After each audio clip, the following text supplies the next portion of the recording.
ही माळ घेतली बर. आणि ही वाटी. हो बर. आता याचे पैसे किती होते भाऊ? पैसे का हा? तुम्ही किती काढले?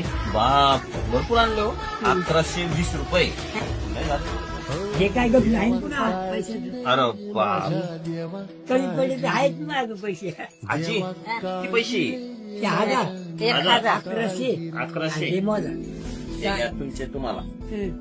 हे बी तुम्हाला. हा, हे बी तुम्हाला. हा, वेगळं आणि ही माळा हा, तुम्हाला. हा. ही घालाची. हा घालताना. हा. आणि ही वाटी बाबाकडून तुम्हाला. बाबा द्या नाही. वाटी तुम्ही द्या. बाबा तुमच्या एवढा पोरगा वाढला ना. द्या द्या द्या. हा ही वाटी. नाही हा? तरी पैसे घ्या. हा मला तुमच्या हिशोबाने काय द्यायचे ते द्या. 1000. 1000 रुपये नको. लय झाले तेवढे पैसे. पांडुरंगाचा आशीर्वाद आणि तुमचा आशीर्वाद